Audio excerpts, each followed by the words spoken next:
আসসালামু আলাইকুম। সবাই কেমন আছেন? আশা করি সবাই ভালো আছেন।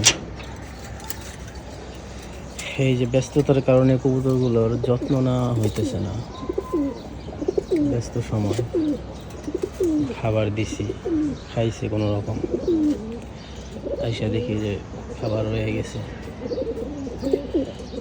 এই যে কবুতরগুলা,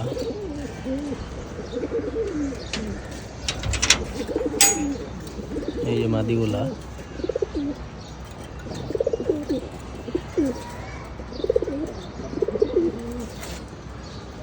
আর ওই যে কিছু কবুতর তো থরে দিয়ে রাখছি।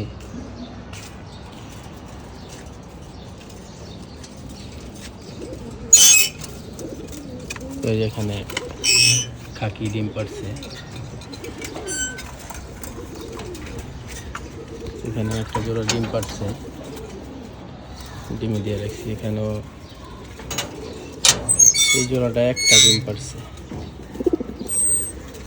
আসলে বয়স হয়ে গেছে জোড়াটার অনেক, এজন্য ডিম আসতেছে না, একটা ডিম হয়েছে। এখানে আবার নতুন করে এই মাদিটা দিয়ে নটটা আবার জোড়া দিছি, আগের মাদি দিয়ে ডিম চাইলে দিছি, এখন আবার এই জোড়াটা নতুন করে দিছি।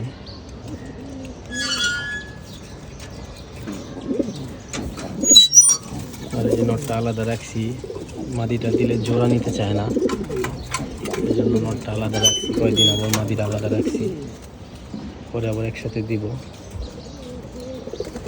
এই তো।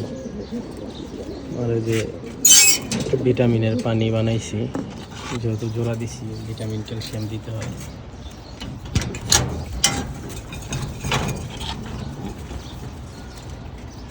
এই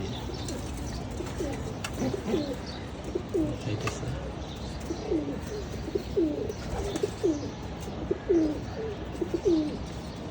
গরমের দিন আইসা পড়ছে, মোটামুটি ভালো রোদের তাপ। তো কবুতরগুলা 2-3 বেলা পানি খাওয়াইতে পারলে ভালো হয়।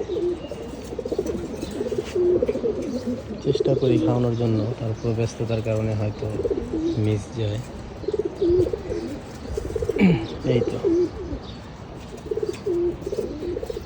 সবাই ভালো থাকবেন আর আমার কবুতরগুলোর জন্য দোয়া করবেন। আসসালামু আলাইকুম।